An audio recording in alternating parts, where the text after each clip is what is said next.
It's important to understand what the 5G is doing and what they say it's doing. We're told on the IEEE beamforming document that this technology cooked your eyes like eggs in World War II.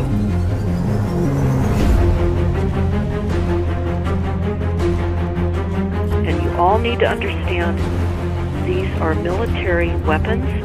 These are assault frequencies. If you garner nothing more than that, that's what you need to know. It's microwave radiation warfare, is what this is.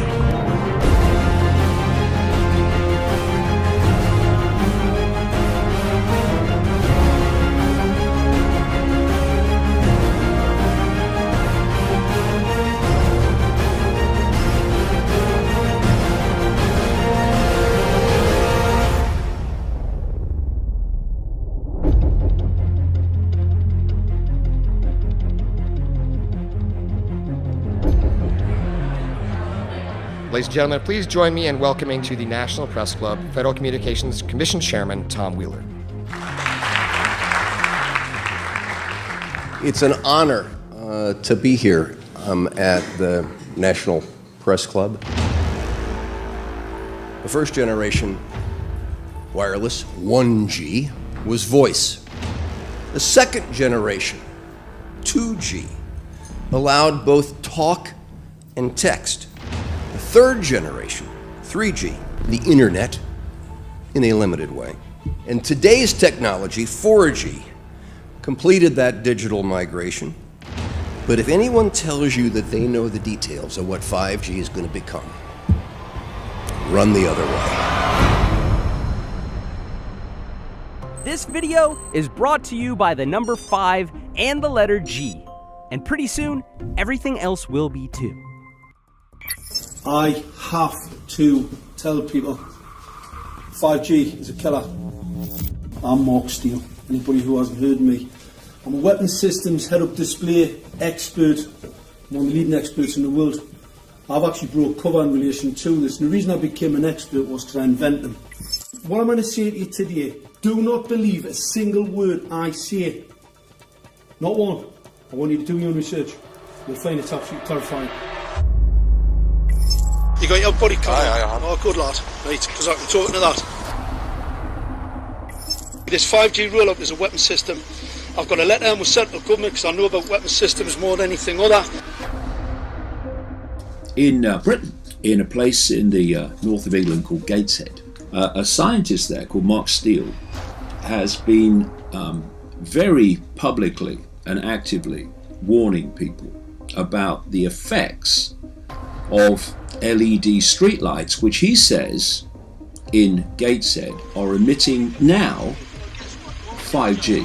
Right, what's the crack? Hey, lads. I'm just having a word with these Gateshead council workers about replacing these transmitters on these lights that are causing harm and assaulting the community. This is an existential threat to the economy, to the environment and humanity. If these transmitters are everywhere, then everyone's at risk, surely.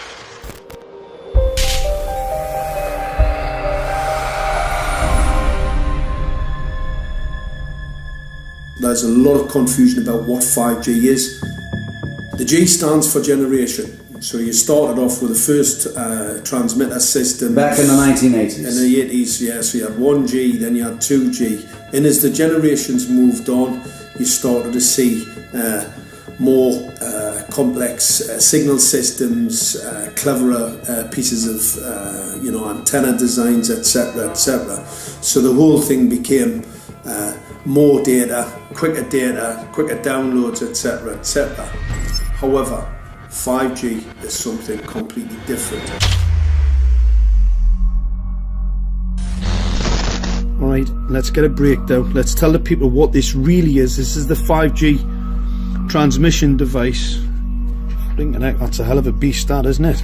These are the uninsurable transmitters. Just get a good look at that, guys, because obviously I know there's quite a few experts who want to see more detail about the transmitters and the chipsets. Just have a good look, boys. This is the control management system masquerade. There's an antenna there, you see that? What is this phased array antenna here? What's that? This is for phased array, alright? As you'll see, it's got a driver, it's got some chip there. It's one chip. Look at the chipsets on this. This is your dystopian world. What did Gateshead Council say? I'll tell you what, I think we better send some of these educated fools back to school, or just send them to prison, whichever's the easiest. I think prison's probably better. Alright, that's 5G, guys. That's 5G hardware.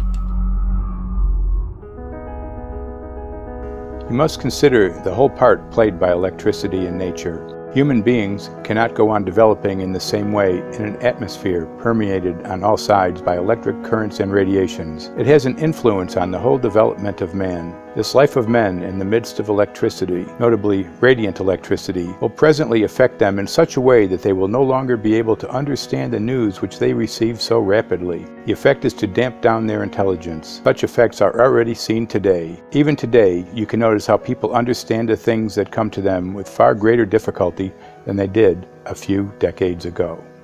Rudolf Steiner, 1924. Rudolf Steiner noted that in 1924, since then our atmosphere has become far more permeated with electric waves of widely diverse types. There's no doubt now that electric waves, electromagnetic forces, cause direct biological effects. There's thousands of peer-reviewed papers on this subject. There's no doubt about it. But what are these effects? How are they affecting us? What can we do about it? We're now at a stage where we're putting in what's called 5G, which is a special type of broadcast for high-density information transfers. And it turns out that this is the same frequency bands that are used in crowd dispersal weaponry.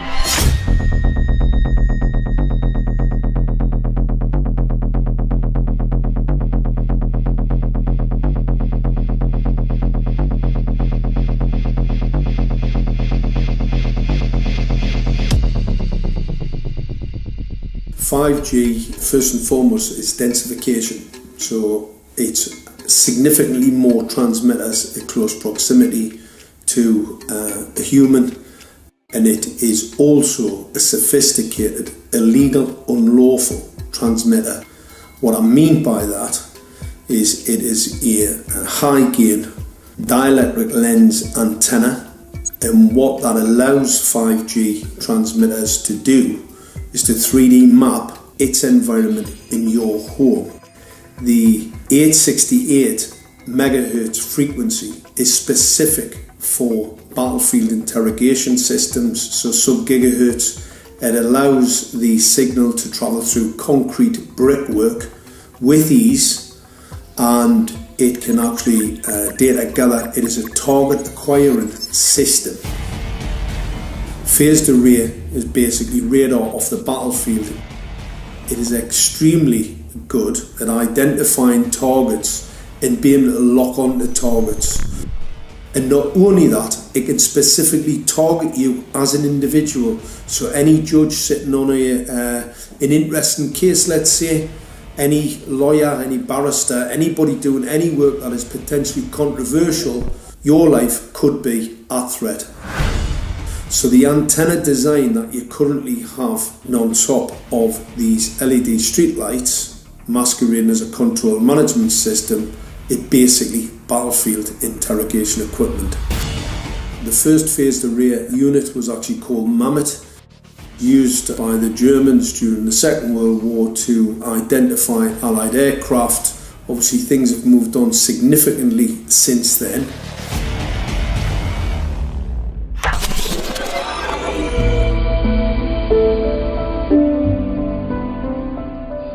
Well, I joined the Royal Navy in 1960, and I specialised in microwave warfare.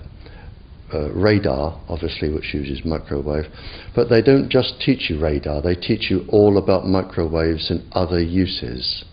So I understood about microwave warfare and how it can damage people, how it can harm people. Microwaves then were used as weapons, as they are today. It is a perfect stealth weapon, and when governments don't like a group of people For instance, the ladies who protest at Greenham Common in England about the American missile base they camped, they were microwaved. We microwaved Catholics in Northern Ireland to make them sick. It goes on all over the world. And it's a weapon that you don't know you're being targeted, because the dose is very, very low, which is actually more dangerous than a high dose. It's very, very low, and it may take a year or two, but you can cause neurological damage and cancers with low-level microwaves, and you can make all your opponents sick. It's a perfect weapon for a government. Our impulses are being redirected. We are living in an artificially induced state of consciousness that resembles sleep. Their intention to rule rests with the annihilation of consciousness. We have been lulled into a trance. They have made us indifferent to ourselves, to others. We are focused only on our own gain. Please understand, they are safe as long as they are not discovered. Keep us asleep, keep us selfish, keep us sedated. Almost immediately, I had neighbours knocking on the door, talking about children bleeding from the nose. I had images posted on Facebook. And one neighbour in particular came to my door and mentioned the fact that since the LED street lighting had been installed, she was bleeding from the nose every single night. I thought it was unbelievable. However, I spoke to another neighbour who lived not far from the first lady who mentioned this, and she also confirmed that since the LED street lighting had been installed, she also had started to develop nosebleeds and had never had nosebleeds before in her life. That then put me on a journey to investigate. I measured microwave radiation levels from the transmitters on top of the LED streetlights. The basic 868 megahertz, it was significantly higher than the current Council of Europe 1815 resolution, which is a maximum of 600 millivolts. I've measured up to over 3,000 millivolts. 5 to 6 times higher than the guidelines. Significantly higher than the current Council of Europe 1815 resolution, which states that 200 millivolts should be the maximum. The Bioinitiative report states that it should be significantly less than that. So we've got the Council of Europe, that's, the international criminal courts are stating that, the learned judges have said that 200 millivolts, and I'm measuring in bedrooms in Gateshead, minimum 600 and up to 4,000. Does this mean that in 2020, 2021, when 5G is destined to roll out globally, that you're going to get those kind of readings everywhere all the time? Everywhere all the time. Worse than that? Worse than that. Yes, 5G will connect the Internet of everything. If something can be connected, it will be connected in a 5G world. Hundreds of billions of microchips connected in products from pill bottles to plant waterers, requiring massive deployment of small cells. We won't wait for the standards. Now, to make this work, the 5G build-out is going to be very infrastructure intensive. We must reject the notion that the 5G future will be the sole provenance of urban areas. The 5G revolution will touch all corners, and that's damn important. The interconnected world of the future will be the result of decisions we must make today.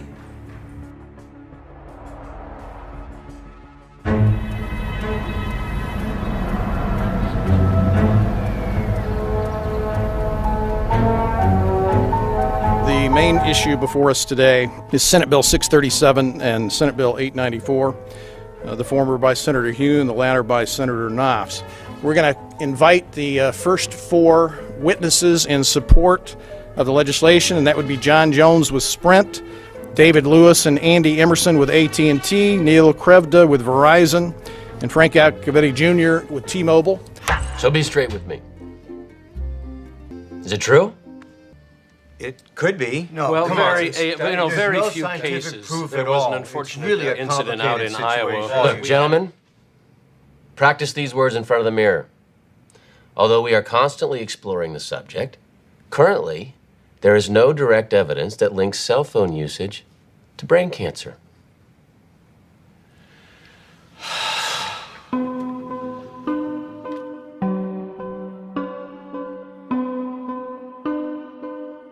I'm Sharon Goldberg. I'm an internal medicine physician. I've practiced medicine for 21 years, and my background is mostly academic, internal medicine, hospital-based, clinical research, and medical education. I'm a certified Microsoft small business specialist. I've worked on space station designing the cabling system for the airlock module, where I was responsible for EMI/EMC analysis, which is electromagnetic interference, electromagnetic compatibility. I am a professor in the Department of Epidemiology, Biostatistics, and Occupational Health, and I teach there both toxicology and health effects of electromagnetic radiation. My name is Daphne Tachover, and I'm the founder of an organization called We Are the Evidence. We are an organization that represents the many adults and unfortunately many children who have become very sick from wireless technology radiation.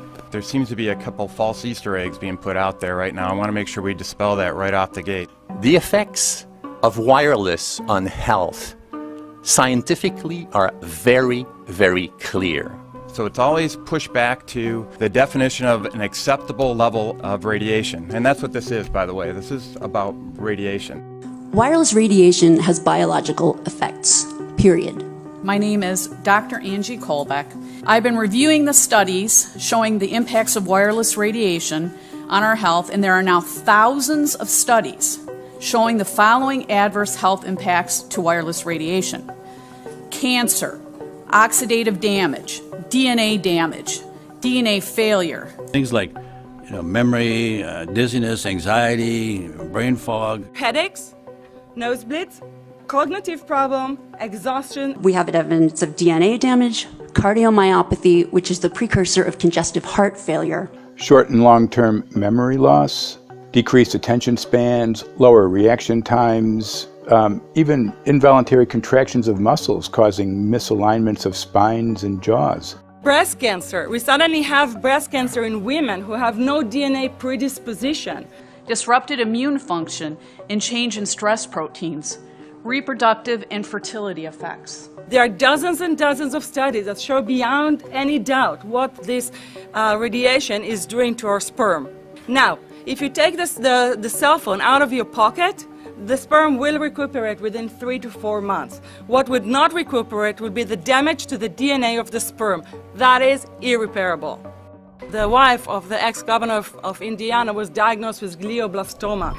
Same brain tumor Ted Kennedy had and John McCain had. Did you look at John McCain's scar? This is a cell phone brain tumor. LeBron James, one of our sports people, had a salivary gland tumor. That is another cell phone tumor. You didn't hear about it because immediately after that was discovered, he was paid by Samsung to become their spokesperson. We are seeing increases in brain tumors. We're seeing increases in Alzheimer's. We're seeing increases in all of the neurotransmitter diseases, ALS, Lou Gehrig's disease, Parkinson's. These are all disease systems that are known to be associated with low-level energy exposures. We talk about 24/7, around-the-clock exposure, wherever you are and your whole body. You never get away from it. And it seems from our studies that maybe your immune system can cope with for a time, but it will deteriorate. Then the irradiation will definitely damage cells at a deeper level, and the question is what will then happen? These are out of peer-reviewed papers, so these are not just hypochondriacs thinking that they're doing it. We're having real problems with this. This is no longer a subject for debate when you look at PubMed and the peer-reviewed literature. These effects are seen in all life forms: plants, animals, insects, microbes. So 5G is not a conversation about whether or not these biological effects exist. They clearly do. There is scientifically evidence that is so strong that you can be certain that the standards used by the FCC to manage health effects are wrong. We need to start measuring how much radiation are people being exposed to. before we roll out 5G, there are 4 kinds of electromagnetic fields that we know are harmful to human health. So radio frequency radiation, magnetic fields, dirty electricity, and electric fields, okay? Our exposure, any given person, and all humans are affected by EMFs. What is our exposure in a day? It's not one cell phone.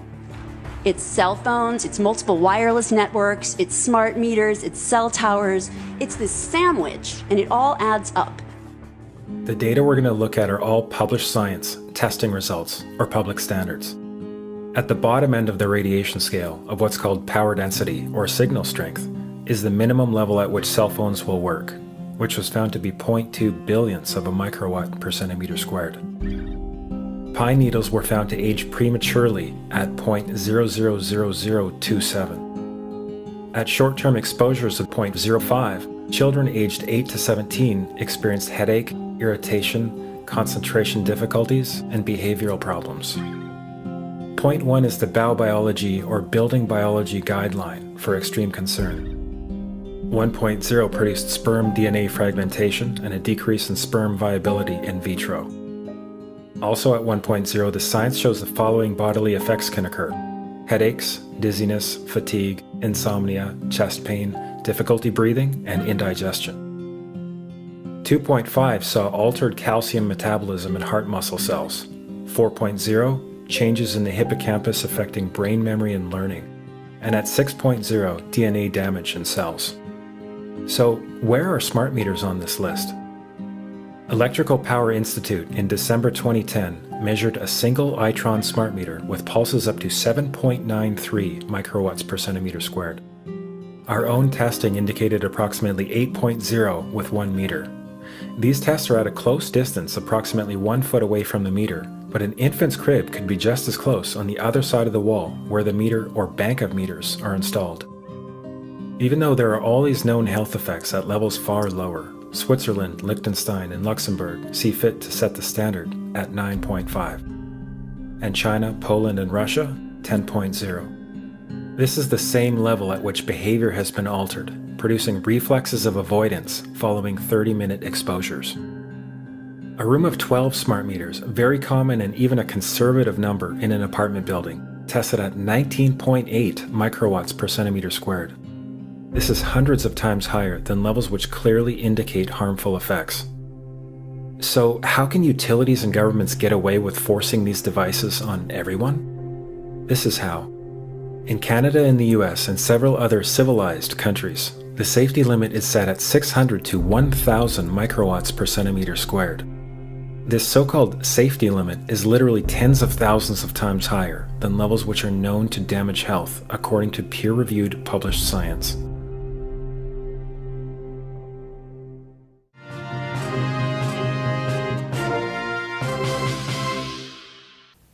Faster, better, more reliable internet. That's the promise of 5G technology, but there is also the peril. Health hazards associated with radio frequency that is higher also and requires more transmitters and antennas.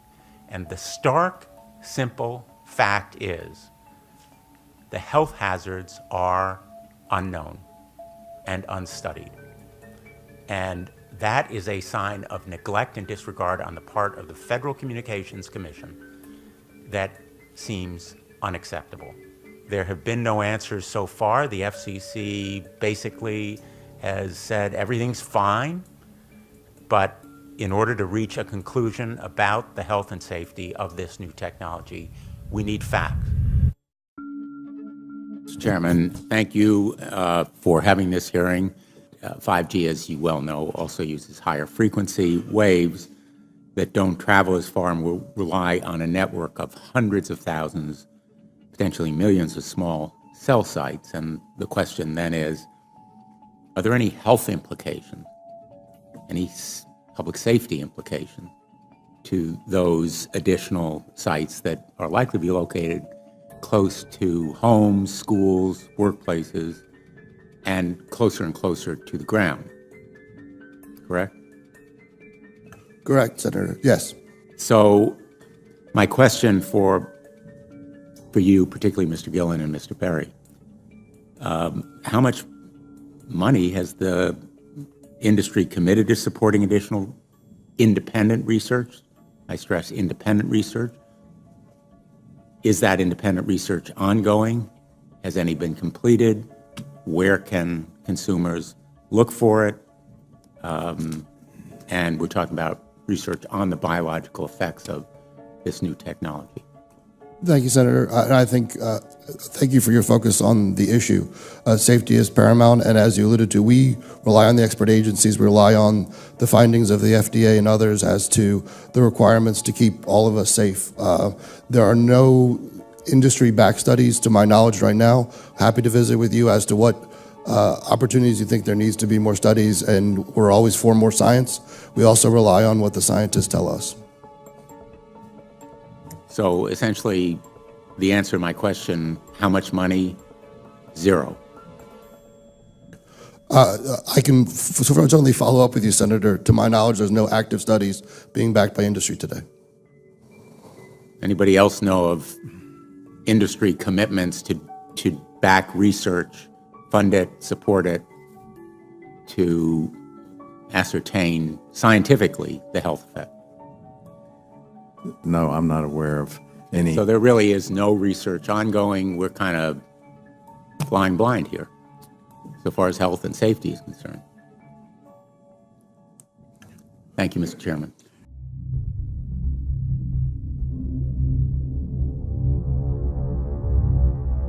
You're a trained medical professional. Yes. We don't have one on the panel. What are we to make of the American Cancer Society, for example, telling us there's no evidence of harmful product? Many of these organizations have conflicts of interest. Very briefly, if you can, what do you mean by conflict of interest? One of the first things that you teach residents is that you always have to look at the funding. There's a tremendous amount of sponsored research by people who are hired to do studies to find no effect. And that's plagued this field in a number of countries. The radio frequency radiation work that we did was supported by Motorola. The relationship was really very cordial and very stress-free, but only up until we started generating data. These folks were very, very upset and began to talk about how are they going to handle this, what sort of spin can we put on this, what can we expect from this, and from that point on the relationship changed.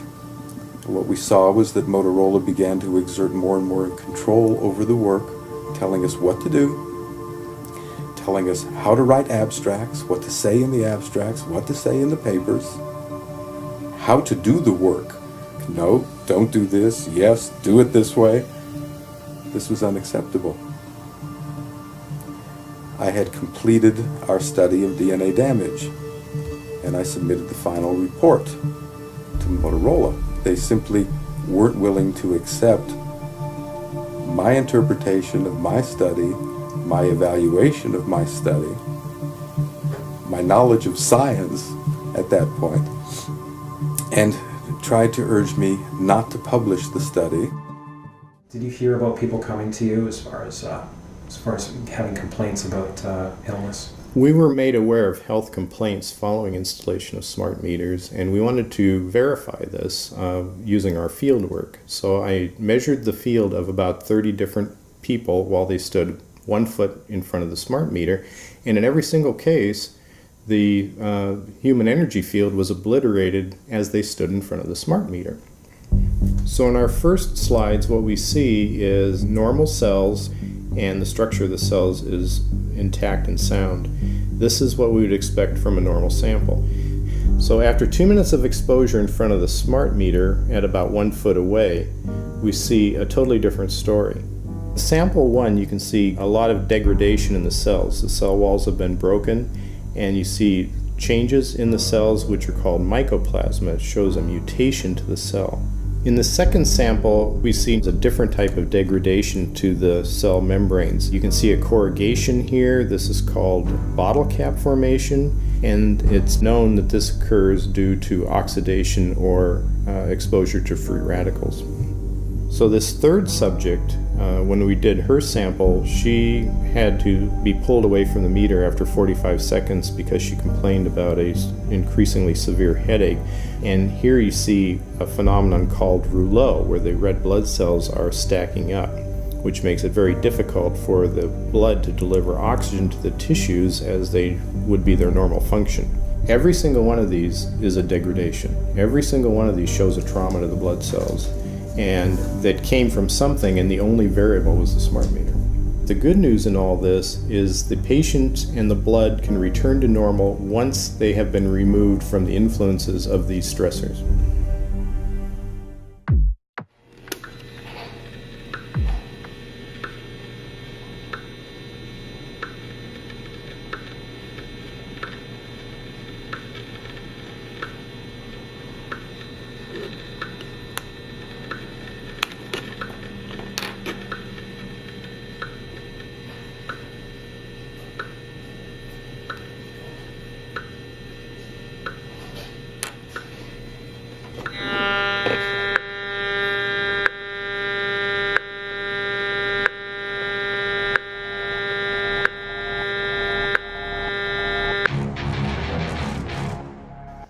Some of the effects that we can look at, well, one thing is just our regular Wi-Fi, 2.4 gigahertz. That's in the same range as microwave ovens, which are also called radar ranges, because that is radar. 2.4 gigahertz is interesting. It's not the peak absorption rate in water for microwave frequencies, but it's at a point where it allows full penetration, because if it came in at the peak, it would prevent the insides from getting warm. So that's with basic Wi-Fi. Now when we look at 5G, 60 gigahertz, this is what they call active dispersal sort of weaponry, just to keep people back. It burns the skin. It doesn't penetrate, but 60 gigahertz is the frequency of oxygen molecule absorption. Since they have electrons that they share with each other, what we breathe is actually O2, pair of oxygen. So being bombarded with 60 gigahertz could very well impair our oxygen absorption rate in our body, and thereby the whole basis of our living system. Martin Pall says, putting tens of millions of 5G antennas without a single biological test of safety has to be about the stupidest idea anyone has had in the history of the world. So assessing all this, we have experts in various fields: military EMF weaponry, biological effects on humans, firefighters that are getting cognitive impairment by being there in them, countries that are banning these sort of technologies around schools because of the impairment to cognitive. Let's weigh that up in light of what Rudolf Steiner said in 1924 about just mere radio causing the impairment of cognitive functions on people, that they can receive news from around the world, but they can't understand it as well because of the effect of the electricity. We have to say, something smells sinister here. With the 5th generation, it's actually a whole new ballgame. It's not using the same technology. They're switching to military-grade millimeter wave technology. And when you look at this technology, I mean, if you go and look at DARPA reports, come and look at some of the patents that the United States military has put out on what they can do with psychological weapons, all sorts of things, crowd control, active denial, anything you can think of, this is what they can do with 5G. So any type of military application you can think of which has an electromagnetic base, they can do with 5G. And they're putting this out blanket across the population. Ladies and gentlemen, the President of the United States. Good evening, my fellow Americans. In the councils of government, we must guard against the acquisition of unwarranted influence, whether sought or unsought, by the military-industrial complex. The potential for the disastrous rise of misplaced power exists and will persist. We must never let the weight of this combination endanger our liberties or democratic processes.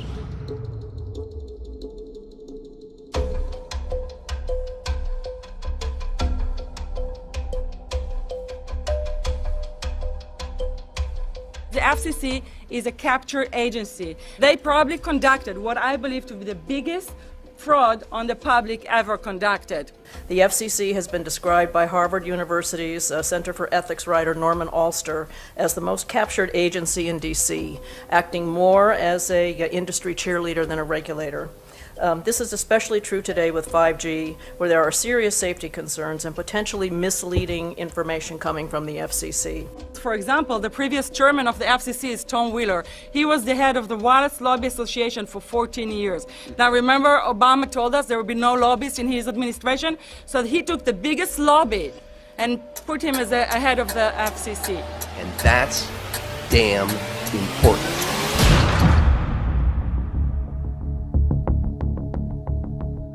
In 1993, the FCC started a rulemaking to adopt the IEEE regulations on this issue.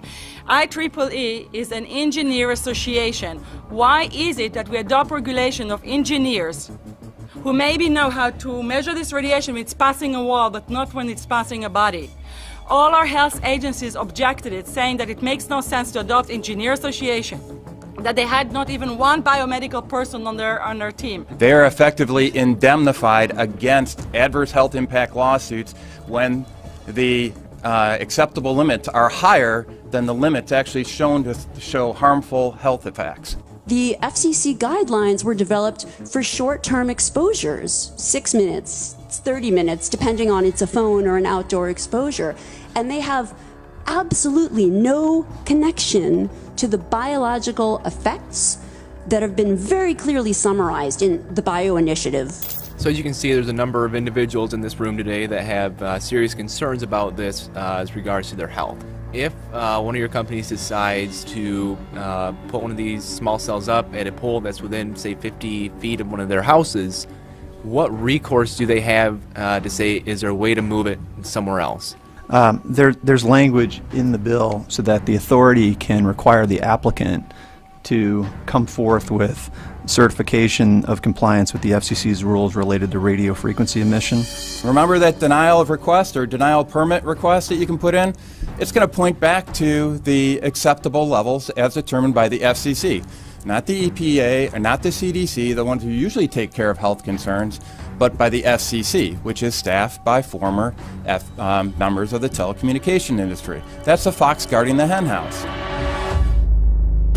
It's a fact that most insurance companies will not indemnify against EMF effects. Telecom companies around the world are warning their investors of potential major costs due to real or alleged risks of EMF pollution from their products. Interestingly enough, they're warning their investors, but they're not telling their customers. They're basically keeping it quiet because that's where their money comes from. So we're using technology that could be very potentially harmful to us, and the investors know it. But their only worry is that they might lose money, not that our health might be affected. First of all, I think what you should really think about is why is it that they're not insured? It's not that they chose to be self-insured. They actually rejected by the insurance company from being insured because they understand the risk. And so the insurance companies, the big insurance companies, will not insure the telecommunications? So there's insurance companies, and then there's what's called secondary insurance companies. Secondary insurance companies are the insurance companies that insure the insurance companies. So in an event, an insurance company, let's say I insure Verizon, and it may not be able to meet the claims, then the secondary insurance company is kicking in. Like Lloyd's of London. Sorry? Like Yes, Lloyd's of exactly. London. So two leading one would be Lloyd's of London and Swiss Re. Both told the insurance company not to insure the wireless industry, and this is why they're not insured. And that should give you a hint. Now, this is exactly why they have to prevent a health lawsuit. And how did they prevent lawsuit? That goes back to Section 704.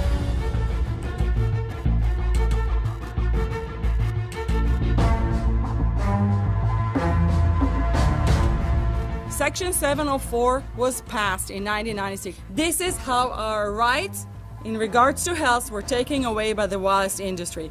What this legislation did, it gave the power to regulate the health effects of wireless technology to the FCC. FCC is a spectrum auctioning agency. It's not a health agency. They don't even have one biomedical person on their team. And then the other thing that Section 704 did,